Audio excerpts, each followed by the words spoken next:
Bueno, continuando con estas reflexiones que nos preparan para poder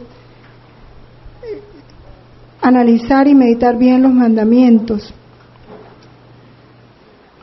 Vamos a entrar a estudiar lo que es la moralidad de los actos humanos, en el numeral 1749.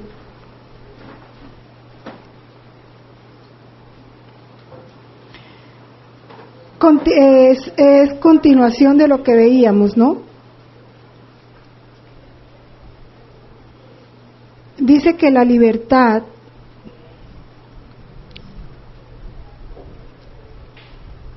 hace del hombre el padre de sus actos. O sea, cuando el hombre actúa de una manera deliberada, él mismo se hace autor y responsable de cada uno de sus actos, ¿no? Ahora, para que un acto sea juzgado bueno o malo, ¿de qué depende? Un acto moralmente bueno, un acto moralmente malo. Hay tres fuentes que es lo que hacen que el acto sea bueno o malo. ¿Cuál es la primera fuente? El objeto.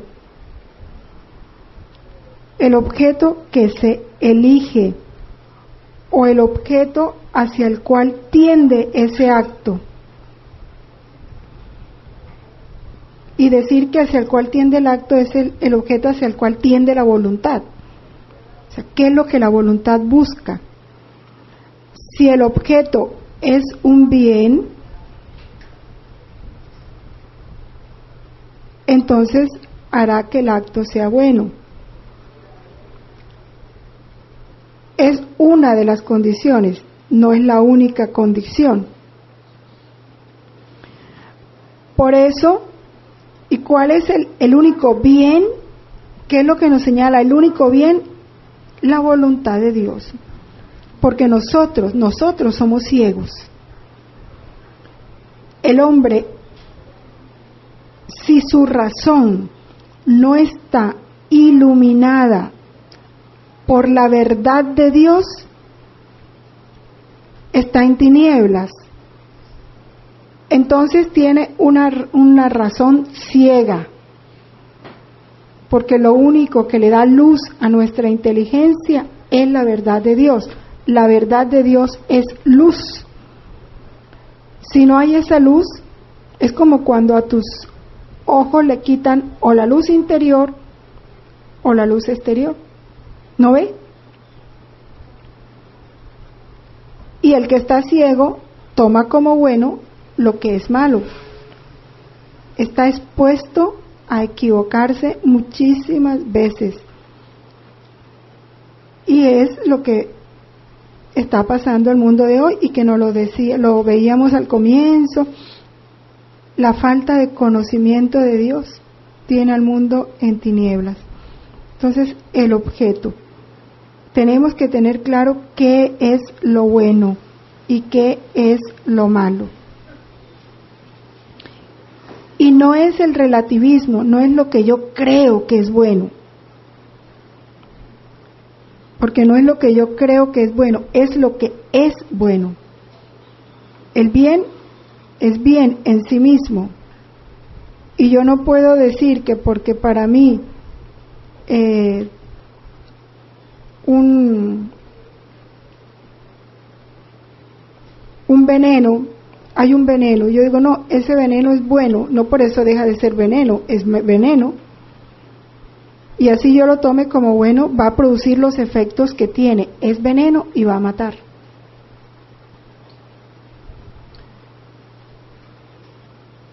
Los psicólogos de hoy, al niño no se le puede reprender ni contradecir, porque eso altera su personalidad. Eso es un veneno. Y por el hecho de que le hayan puesto la etiqueta de bueno, no deja de ser veneno. Entonces el niño crece diciéndole sí a todas las inclinaciones de una voluntad enferma, va a crecer caprichoso. Por eso a los 8 años ya muchos papás no saben qué hacer con los hijos, ya no saben qué hacer, se les escaparon de las manos, porque les dieron veneno. ¿Y por qué les dieron veneno?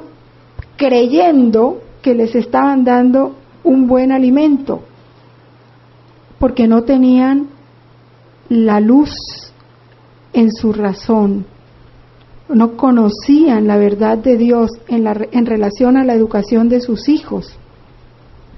Y como no conocían esa verdad de Dios, estaban en tinieblas, lo que el mundo les presentó como bueno, lo tomaron como bueno. No pudieron discernir si era un error o una verdad. Entonces, para elegir un buen objeto hay que conocer la verdad de Dios, tener esa luz. Un segundo elemento, que es lo que determina la moralidad de nuestros actos, es la intención. ¿Qué es la intención? El fin con el cual tu voluntad actúa. O sea, ¿qué es lo que quieres conseguir con ese objeto?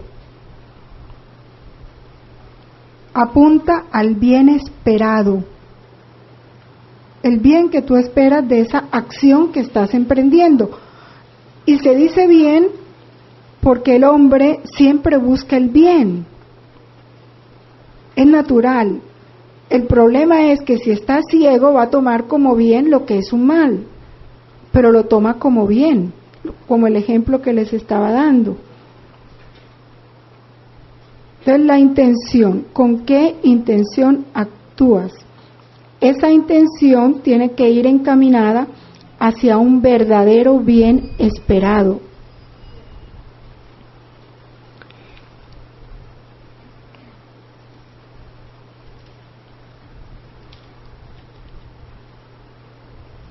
Dice que el fin no justifica los medios, creo que es de Santo Tomás esta frase, ¿sí? Esto es bueno aclararlo porque una intención buena no hace ni bueno ni justo un comportamiento desordenado. Tú quieres obtener un buen fin, pero empleas unos medios malos. Entonces, el fin no justifica los medios. No es que yo quería que él estuviera tranquilo, esa es una buena intención, lograr la tranquilidad para una persona. Pero para que él estuviera tranquilo, entonces yo robé este dinero, porque él estaba intranquilo porque no tenía con qué pagar la cuenta. Entonces, para que quedara tranquilo él, yo robé el dinero. El medio que empleaste era un medio malo. Y ese fin bueno no justificaba que tú tomaras unos medios inadecuados. Entonces, el fin tiene que ser bueno, los medios tienen que ser buenos, el objeto tiene que ser bueno. Y la intención tiene que ser buena. Y hay un tercer elemento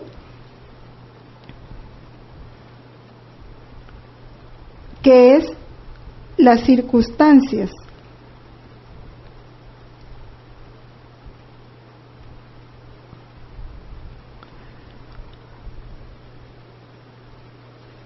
Las consecuencias son los elementos secundarios de un acto moral.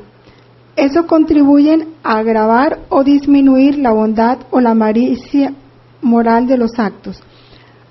Agravan o disminuyen, pero no hacen a un acto bueno, lo hacen malo, ni a un acto malo lo hacen bueno. Ejemplo,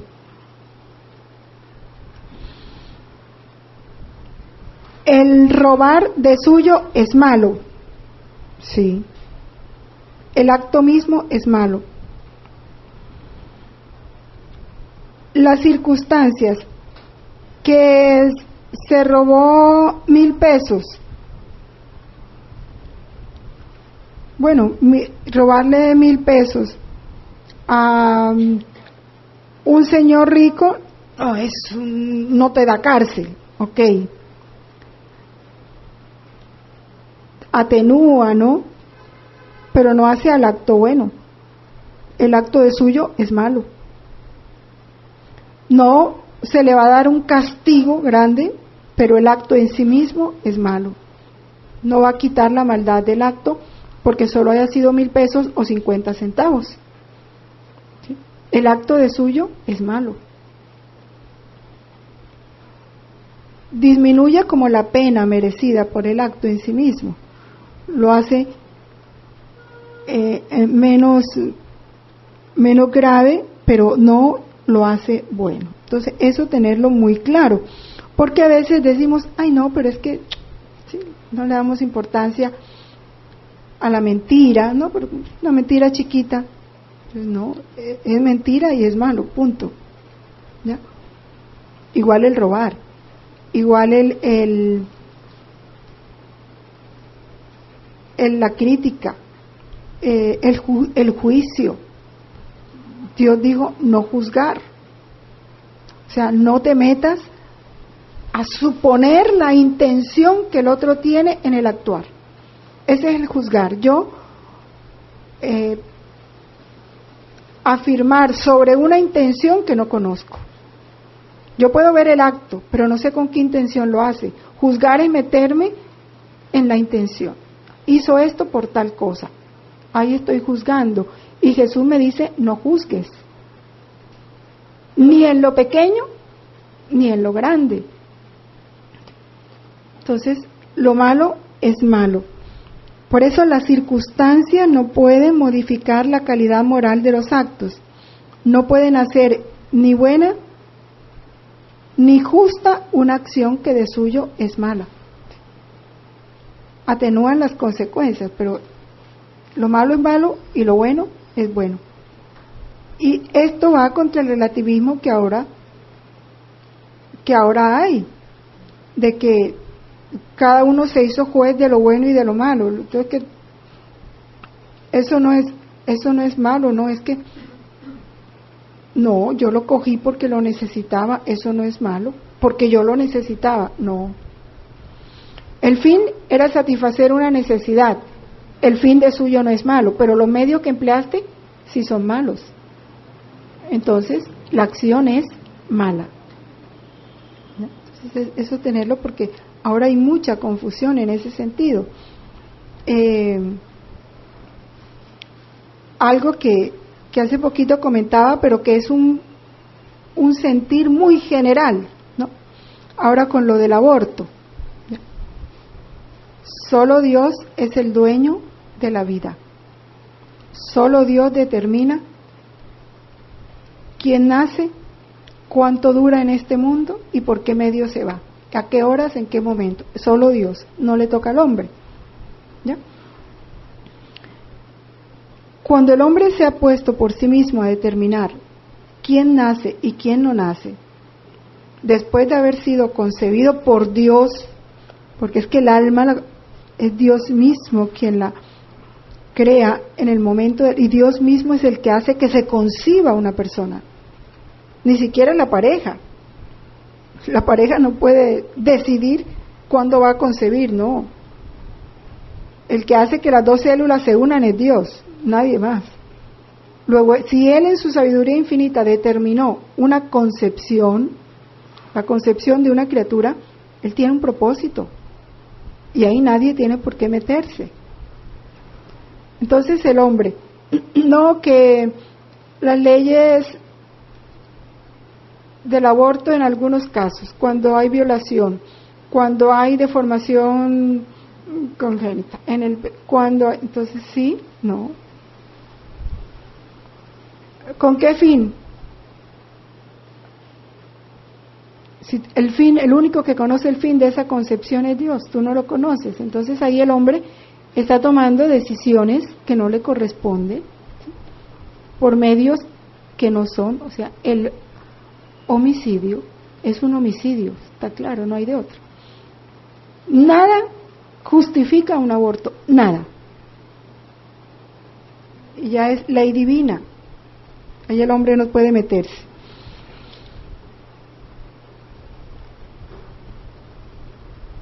Entonces supone esas tres cosas: la bondad del objeto, el fin con el cual se actúa y las circunstancias. ¿Sí?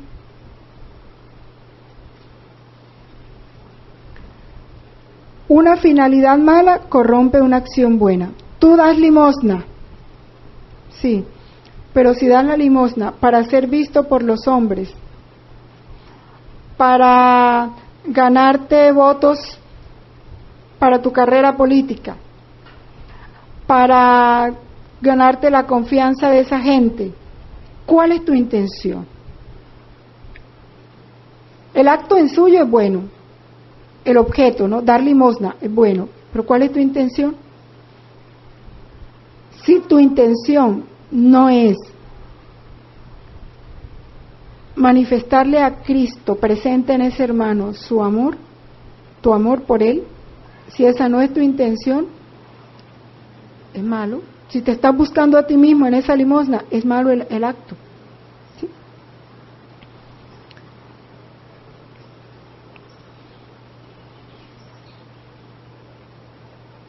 Ahora, el objeto de la elección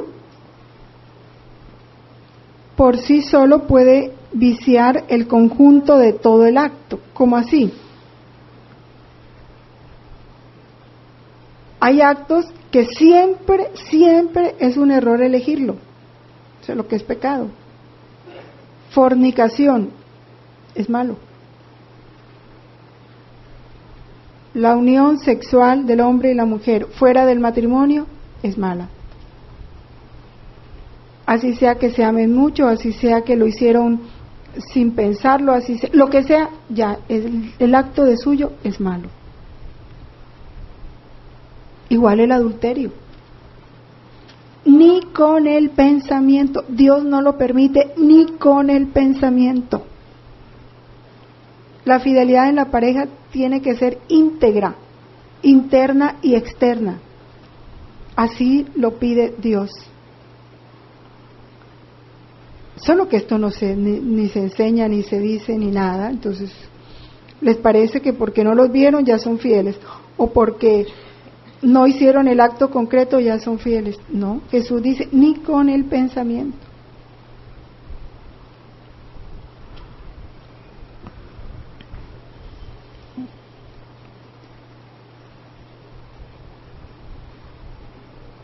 La blasfemia,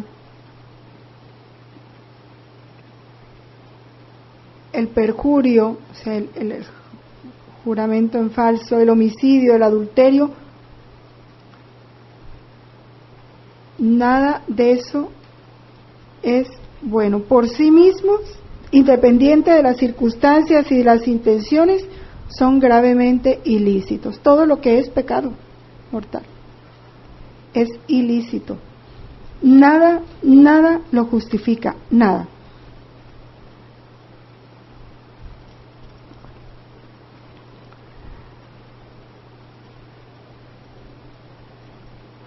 Ahora entramos al campo de las pasiones, para ver qué es una pasión.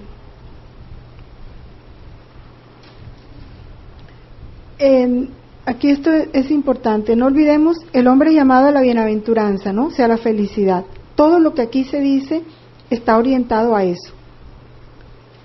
Cuando el hombre, por su ceguera interior, porque no tiene la verdad de Dios, porque tiene una voluntad no fortalecida por los sacramentos, que regularmente es lo que pasa, ¿no? Se cae en la vida de pecado muy fácil porque el hombre no tiene la fuerza interior que dan los sacramentos, que da la unión con Cristo, la vida de oración. Por eso cuando una persona cae en un pecado y le cuesta salir de él, porque quedó esclavo de ese pecado, ¿cómo? Sacramento, oración y sacramentos.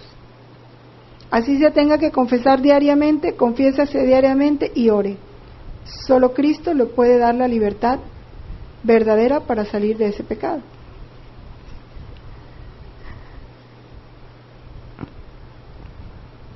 Pero todo nos lleva a esa felicidad, tenerlo siempre presente. La pasión, ¿qué es la pasión? Es un sentimiento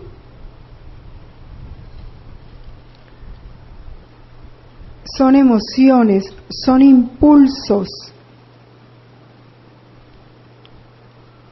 de la sensibilidad, o sea, la parte sensible del hombre es la parte material, ¿no?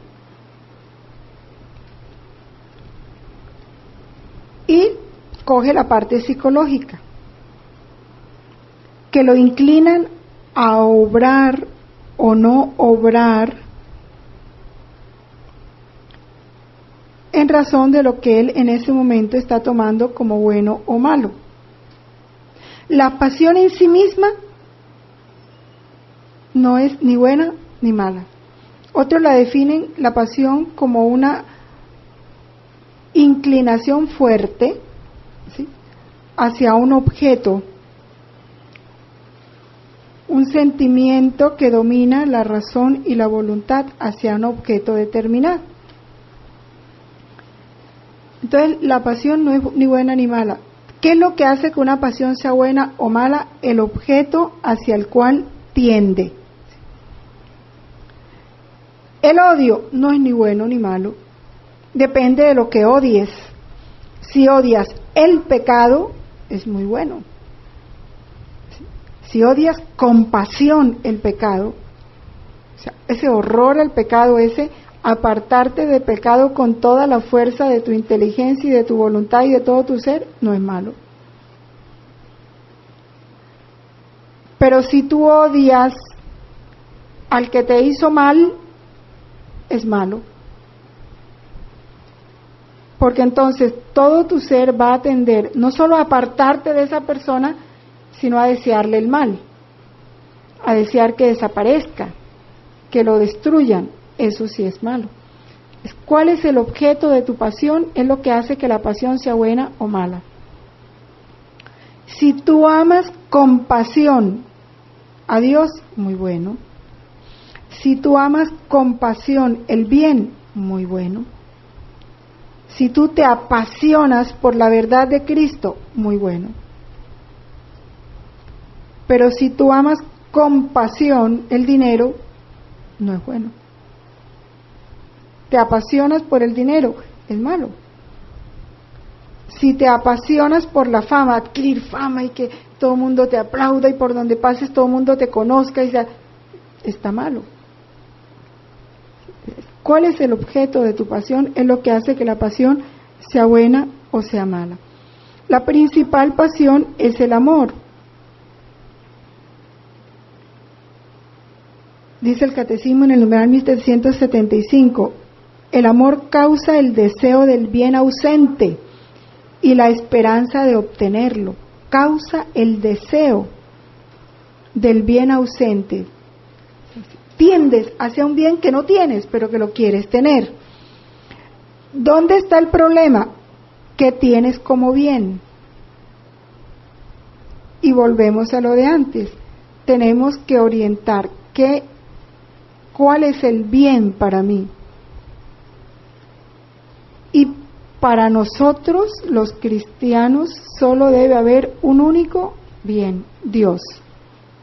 Y en Dios, la verdad de Dios, la voluntad de Dios, el querer de Dios. Ese tiene que ser nuestro único bien. De lo contrario, andamos equivocados.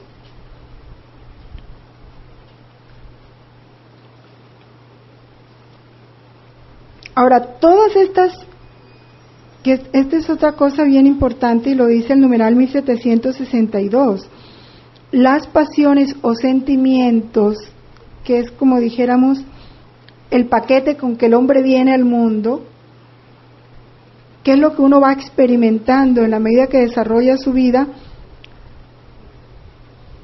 Dios todo nos lo da para bien, no lo olvidemos. Todo.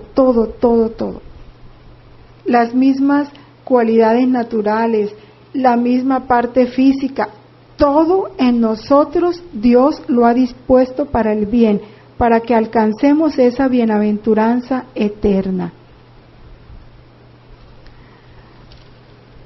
Lo que pasa es que nosotros las podemos vivir, asumir y vivir como virtudes, o sea, cuando tienden a Dios, o las asumimos como vicios cuando están contra la voluntad de Dios. ¿Cuántas inteligencias brillantes, cuántos genios en la ciencia, en el arte, contra Dios? ¿Cuántos?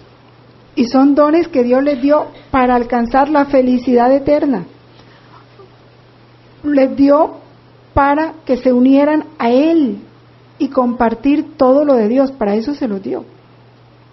Y el hombre los ha utilizado contra Dios. ¿Cuántas aptitudes de gobierno? ¿Cuánta sabiduría a nivel político? Sí, son dones que Dios da, pero ¿para qué las empleen?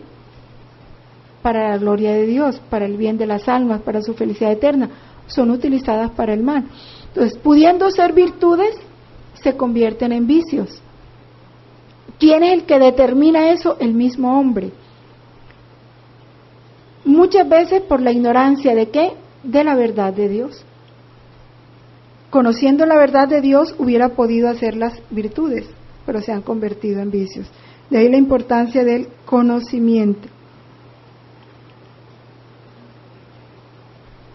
Cuando se vive en Cristo, los sentimientos humanos pueden alcanzar su consumación en la caridad y la bienaventuranza divina, claro, cuando se vive en Cristo.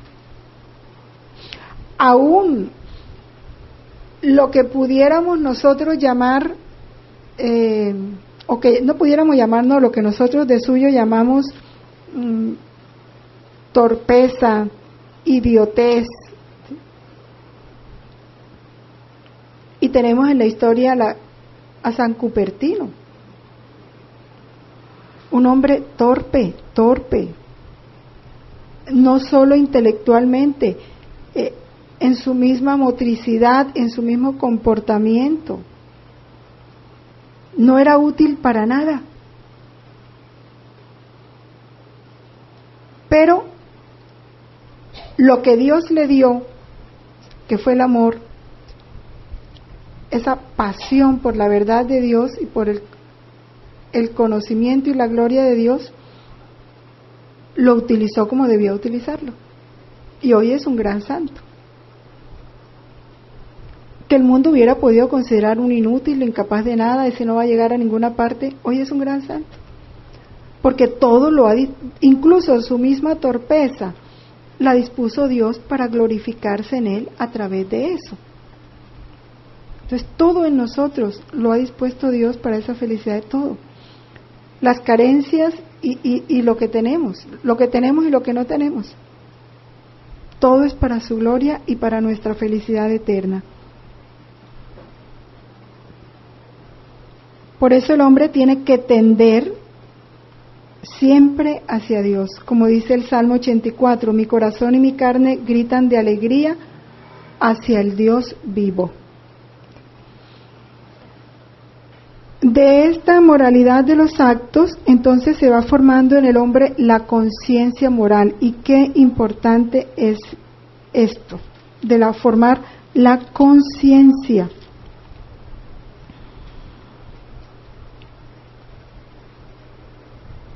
El cardenal Newman, miren qué definición tan hermosa da de la conciencia. El catecismo define la conciencia como esa ley inscrita por Dios en nuestro corazón. ¿Sí? Dice, es el núcleo más secreto y el sagrario del hombre, en el que está solo con Dios, cuya voz resuena en lo más íntimo de ella. Nadie te puede obligar a actuar en contra de tu conciencia, nadie, porque eso está allá en lo profundo de tu ser, allá no penetra nadie. El cardenal Newman define la conciencia, dice, es el primero de todos los vicarios de Cristo. Que me pareció hermosa esta definición, el primero de todos los vicarios de Cristo.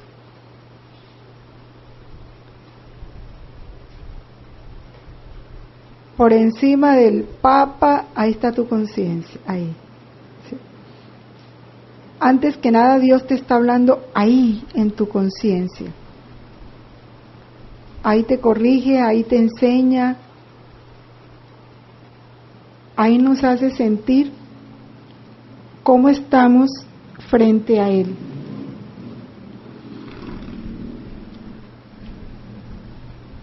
La conciencia es la que nos atestigua, ¿sí?, la autoridad de la verdad.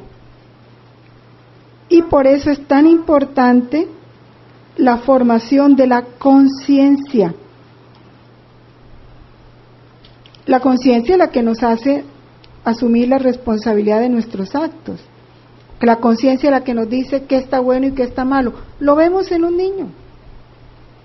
A un niño muchas veces tú no le has dicho ni qué es bueno, ni qué es bueno, ni qué es malo, ya él lo sabe, tan lo sabe que se asusta o se esconde. Tú notas enseguida que algo hizo que no está bien. Lo delatan sus ojos, ¿quién le está reprochando? Su conciencia. Dios allá en su interior le está diciendo, no está bien, no hiciste bien. Él lo sabe. Cuando le pegó a su hermanito y el hermanito salió llorando, él sale a decir que él no fue o que tal, pero él sabe que hizo mal. Por eso está dando una explicación, para justificarse. Pero ya su conciencia le está reprochando ese acto.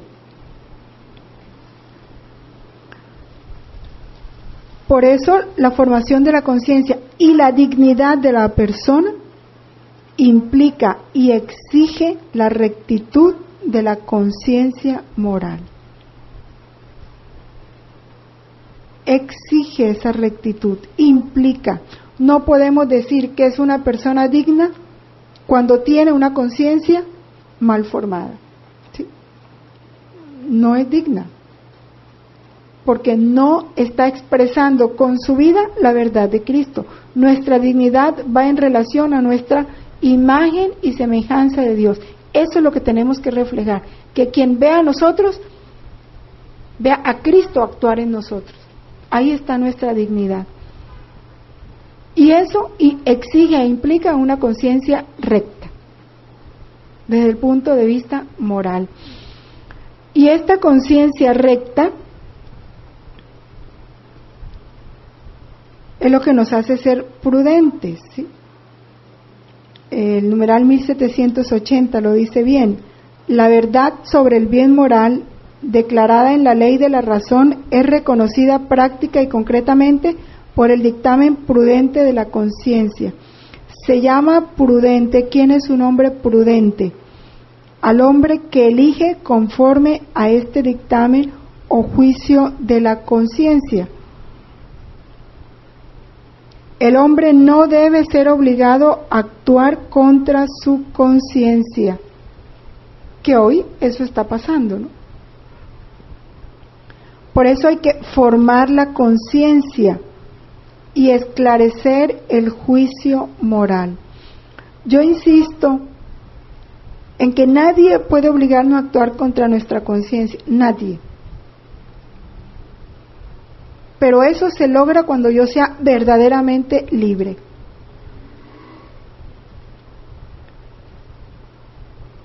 Los mártires, esos fueron hombres verdaderamente libres. Ni la muerte, ni el temor a la muerte los llevó a actuar en contra de su conciencia. Los torturaron, les arrancaron la piel y le echaron sal. A este mártir mexicano, un niño, que le quitaron la piel de las plantas de los pies y luego lo pusieron a caminar así.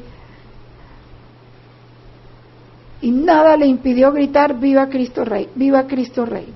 ¡Qué dolor no sentiría! Pero Ahí tenía la fuerza de su conciencia. Por eso es tan importante la formación de la conciencia. Una conciencia bien formada es recta y veraz. Y esa educación de la conciencia, los numerales 1783 a 1785 nos hablan de esa formación de la conciencia. Y es importante que ustedes en su casa ya los lean con más detenimiento. Dice que es indispensable porque estamos sometidos a influencias negativas y el hombre por el pecado está tentado a preferir su propio juicio y rechazar las enseñanzas autorizadas. Es una tendencia por el pecado. Entonces, la iglesia dice esto, sí, pero yo digo esto. A mí me parece esto. Cristo dijo esto, sí, pero a mí me parece esto. Dios dijo esto, no, pero a mí me parece esto. Y con una gran facilidad se pisotea la verdad de Dios. Ese es el pan nuestro hoy. Por eso, esta educación de la conciencia es una tarea de toda la vida. La inician los papás. Colaboran en ella los maestros, educadores y catequistas. Colaboran. Pero luego que la persona ha alcanzado ya una madurez, ella es responsable de la formación continua de su conciencia. Y aquí toca lo que el Padre tanto nos ha enseñado, formación. Porque el conocimiento de la verdad de Dios es inagotable. Y es ese conocimiento el que va dando luz a nuestra mente y va enderezando nuestra conciencia. Que por la influencia de los criterios del mundo, las presiones de tantas cosas, nuestra propia voluntad, nuestro egoísmo, todo se va torciendo, va tomando costumbres y modos no adecuados. Entonces hay que irla formando rectamente, hay que irla enderezando. Ya eso es responsabilidad nuestra, por eso es una tarea de toda la vida. Desde los primeros años despierta al niño al conocimiento y a la práctica de la ley interior. Eso hay que irlo formando en los niños desde los primeros años, lo recto. Así eso te cause dolor, dificultad, porque tienes que estar insistiendo, tienes que estar quitando esa hierba mala que ves que está creciendo en el corazón de tus hijos. Eso no es tarea fácil, ni muy grata, pero hay que hacerla.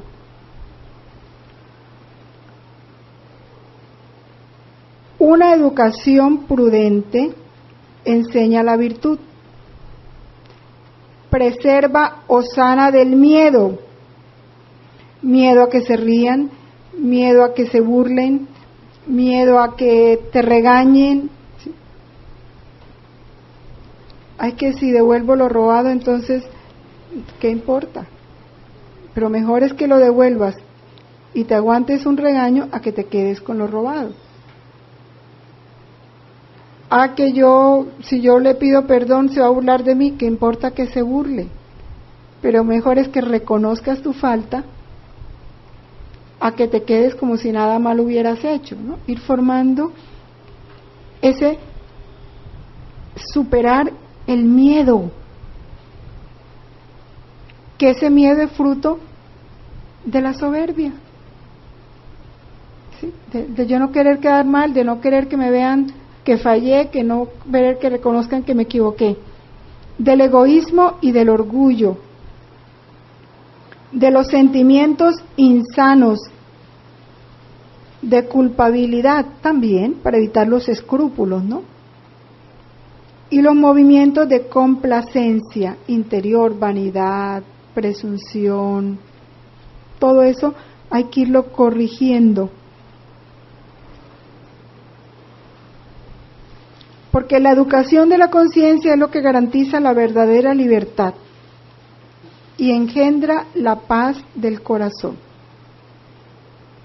Lo único. Si no, la persona se hace esclava y se cree muy libre. Esclava de vicios, esclava del pecado, esclava del qué dirán, esclava de sí misma y se cree muy libre. Ni siquiera se da cuenta que está atada, pero porque tiene una mala formación de la conciencia. Cuando hay una formación de la conciencia, como la conciencia está llena de luz, cualquier falta, enseguida la persona interiormente la percibe y no queda tranquila hasta que no se ponga en paz con Dios en relación a esa falta. Entonces lo que se llama una conciencia delicada, ¿no? Enseguida tiene mucha luz, enseguida sabe que actuó mal y se rectifica, endereza sus pasos rápidamente. Y la palabra de Dios, la verdad de Dios es luz en ese caminar. La oración. Esa palabra de Dios hay que asimilarla en la fe y en la oración. Y ponerla en práctica.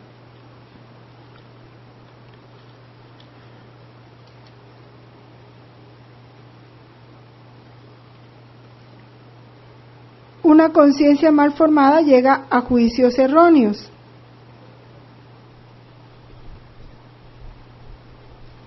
Y hoy sí que vemos esos juicios erróneos, pero así. Porque no hay una conciencia bien formada. Nunca está permitido hacer el mal para obtener un bien, nunca. La regla de oro que nos dejó Jesús: todo cuanto quieras que te hagan a ti, hazlo tú también a los demás. Regla de oro de justicia y regla de oro de caridad.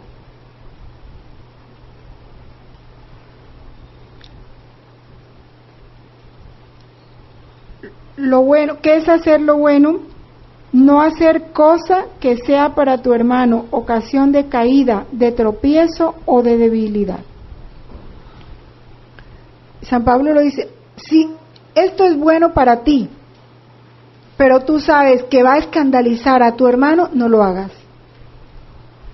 Así sea bueno para ti, pero si va a causar escándalo a tu hermano o lo va a hacer caer en tropiezo o por su debilidad va a caer en el pecado, no lo hagas. ¿Sí? Entonces esto es lo que viene la prudencia. Aquí entra la prudencia.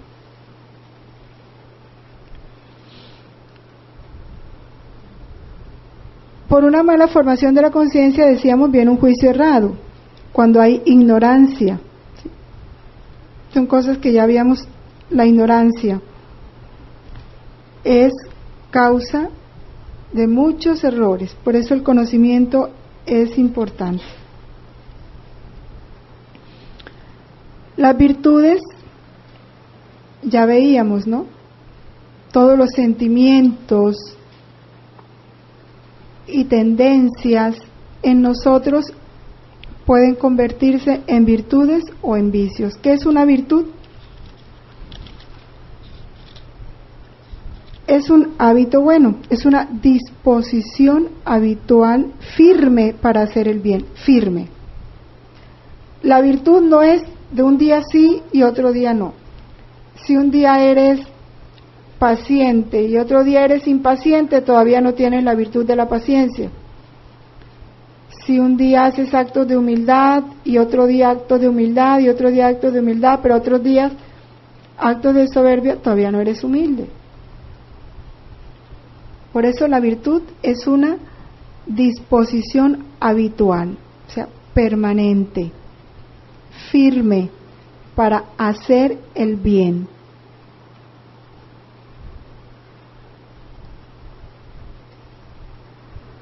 La virtud abarca entendimiento y voluntad, ¿no?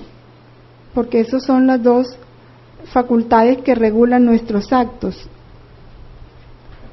Son los que ordenan nuestras pasiones y son los que guían nuestra conducta.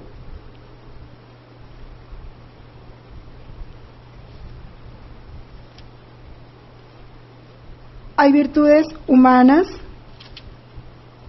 a que llamamos virtudes humanas.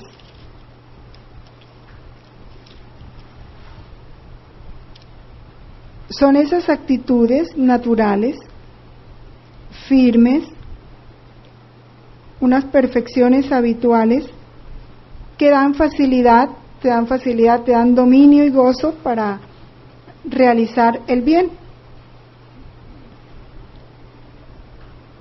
Y de eso, pues, a todos Dios nos dio virtudes naturales, ¿no?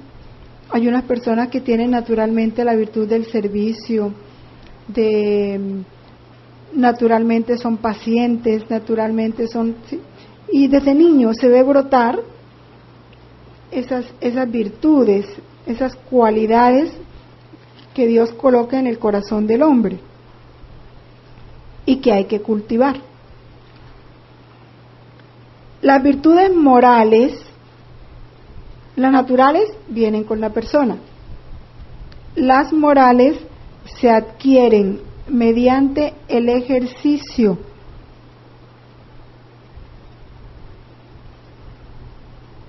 Y son los que padres, educadores y catequistas, con su exigencia, su orientación, van llevando a que se adquieran. La responsabilidad es una virtud que hay que cultivar, ¿sí?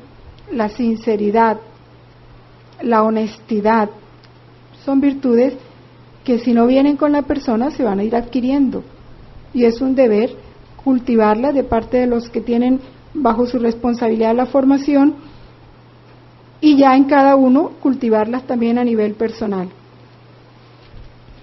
Esas virtudes morales disponen todas las potencias del ser humano, el entendimiento, la voluntad, la memoria, los afectos, a entrar en armonía con Dios. Esas virtudes morales van favoreciendo nuestra unión y nuestra relación con Dios, porque en ellas se da el cumplimiento de lo que Dios quiere, ¿sí? El ejercicio de las virtudes es la práctica de lo que Dios quiere. Es ir ajustando nuestra vida a la voluntad de Dios. Luego vienen las virtudes cardinales.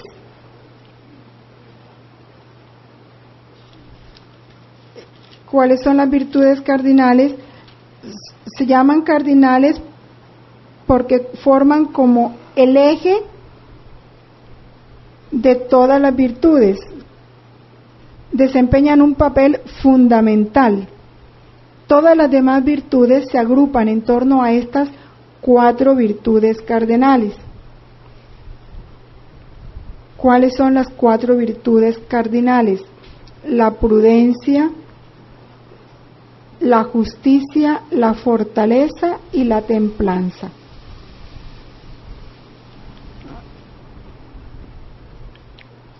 Vamos a hablar brevemente de cada una de ellas. ¿Qué es la prudencia? Ya empezamos a hablar. La prudencia dispone al hombre para que a través de su razón práctica discierna en toda circunstancia el bien. ¿Cuál es el bien?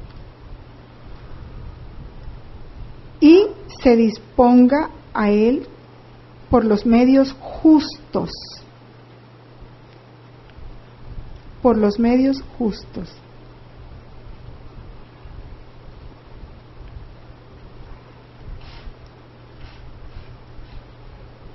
Una clara muestra de no prudencia.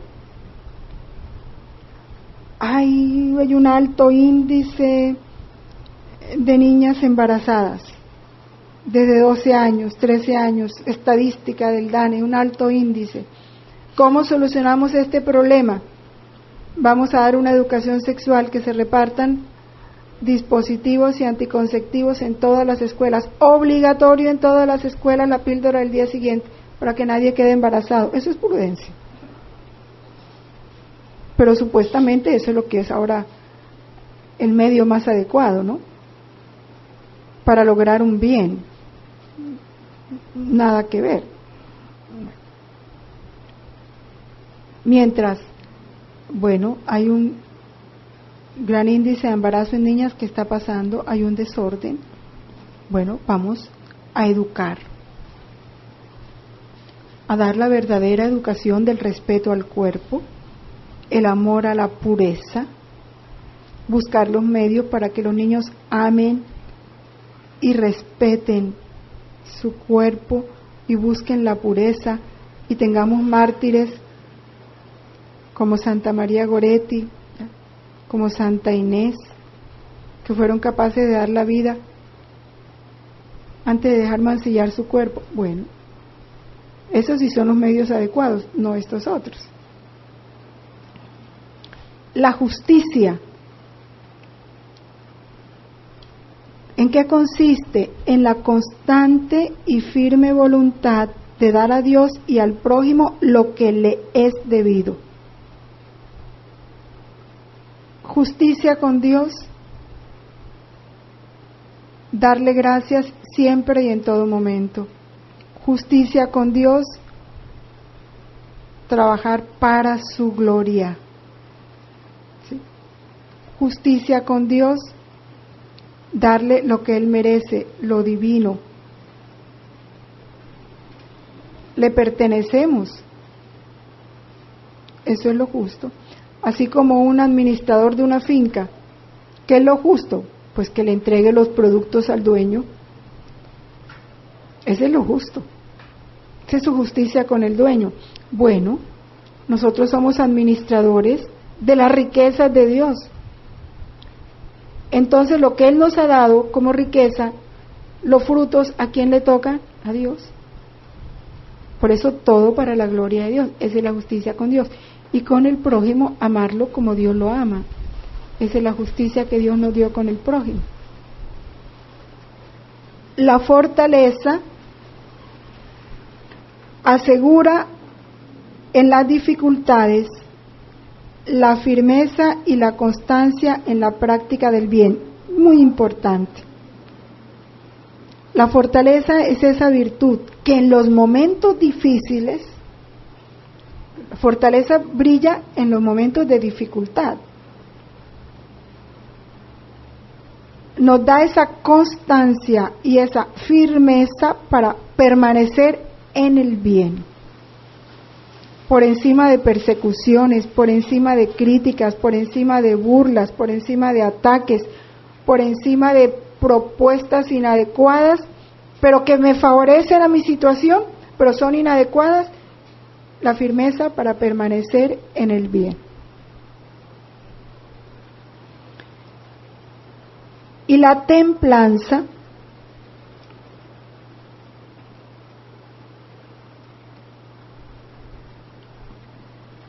modera la atracción hacia los placeres sensibles. La templanza nos hace ser moderados en el comer, moderados en el beber, moderados en el placer, buscar los placeres para el cuerpo, moderados en el uso de los bienes. Modera la atracción hacia los bienes sensibles y procura la moderación en el uso de los bienes creados. Van contra la templanza la gula, el exceso en el beber,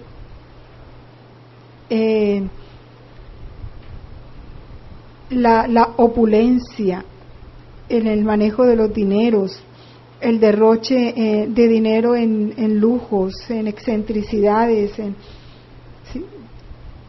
demasiado placer al cuerpo, el culto al cuerpo, todo eso va contra la templanza.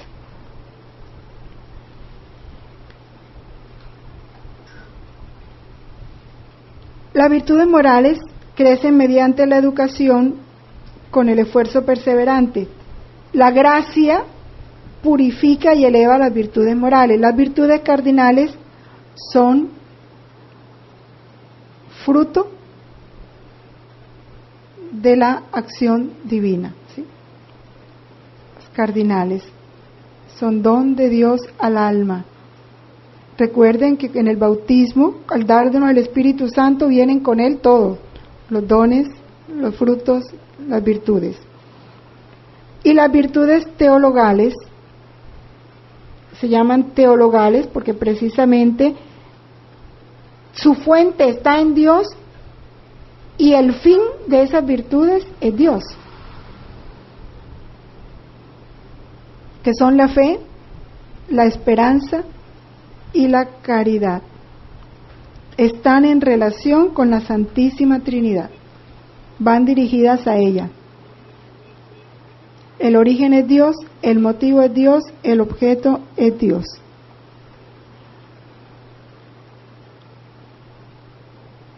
Ya todos la sabemos, vamos a recordarla rápidamente, que es la fe, es la que nos da esa certeza de quién es Dios. Y por esa certeza de quién es Dios, creemos en Él y le creemos a Él. No solo creemos en Él, sino que le creemos. O sea, aceptamos su palabra como verdad. Y no intelectualmente, sino también en la práctica. Y porque creemos en su palabra, creemos en la iglesia. La esperanza, porque hoy hay otro falso concepto de fe, no, yo creo en Dios, pero lo que la iglesia dice nada que ver conmigo, ¿no? Ahí no hay una verdadera fe. Por la esperanza deseamos, importante, desear, y esperamos de Dios con una firme confianza la vida eterna, la gracia para merecerla y las promesas de Dios. Las deseamos, caminamos hacia ellas para tomar posesión de eso que Dios nos promete.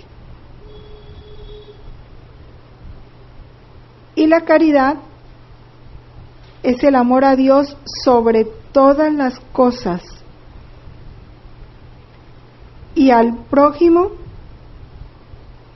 lo amamos por amor a Dios. Esa es la caridad. Por eso una persona caritativa, verdaderamente caritativa, tiene que manejar estas dos dimensiones del amor. Amar a Dios por encima de todas las cosas y amar al prójimo por amor a Dios, no por amor a Él. Ahora la caridad muchas veces es una filantropía, ¿no? O por compasión o por interés. Por eso la caridad es el vínculo de la perfección, porque enlaza el amor a Dios y el amor al hombre. Y en la caridad se encierran todas las virtudes: la templanza, la prudencia, la justicia. Los 7 dones concedidos al Espíritu Santo, que son sabiduría, entendimiento, consejo, fortaleza, ciencia, piedad y temor de Dios. Lo opuesto a las virtudes, ¿qué es? El pecado. ¿Sí? El pecado, ¿qué es esa? ¿Qué es un pecado? Una acción consciente y voluntaria en contra de la ley de Dios, en contra de la voluntad de Dios. Consciente, yo tengo conocimiento que esto desagrada a Dios, yo tengo conocimiento que Dios prohíbe esto. Voluntario, yo sabiendo que no lo debo hacer, lo hago, libremente lo hago. Ahí hay pecado.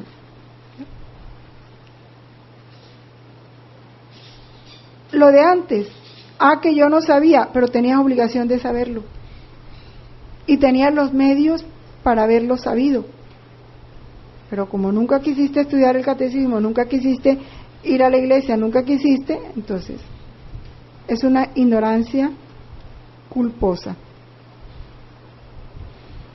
El pecado sabemos que es mortal y venial y que la única manera de salir del pecado es a través de una verdadera conversión, y la conversión se da en el momento en que yo reconozco que he actuado mal.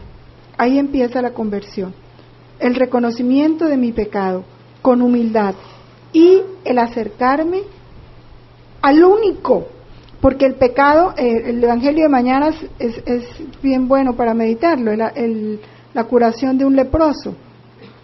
El pecado es la lepra del alma.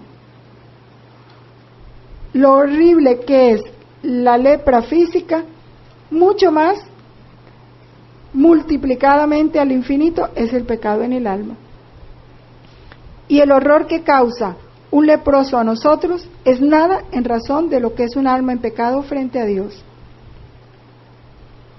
Pero hacer como el leproso, se sabía leproso y con confianza, sabiendo que todos le huían, porque estaba mandado a huirle a un leproso, con confianza se acerca a Cristo y le dice: si quieres puedes curarme.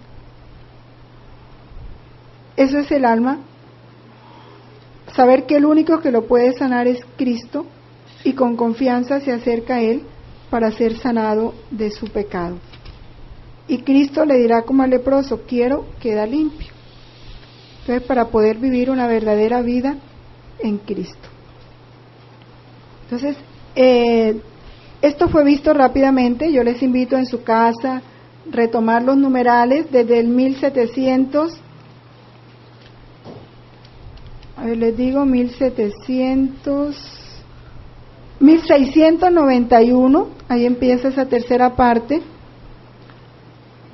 hasta el 1876. Entonces ya con más detenimiento lo leen, lo meditan y lo profundizan. Dios te salve María, llena eres de gracia, el Señor es contigo. Bendita tú eres entre todas las mujeres, y bendito es el fruto de tu vientre Jesús.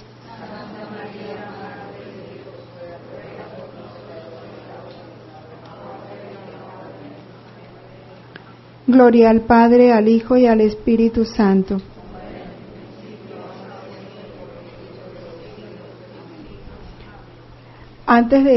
Quiero leerles una partecita de la encíclica del Papa, Dios es amor, donde habla ahora que están en cuestiones de políticas y elecciones y todo, hablando del orden justo de la sociedad.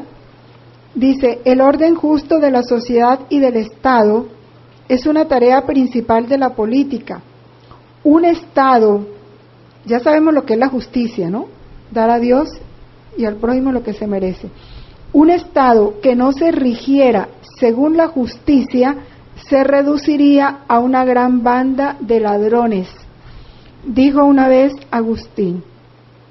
Bueno, entonces, les invito a leer la encíclica, está muy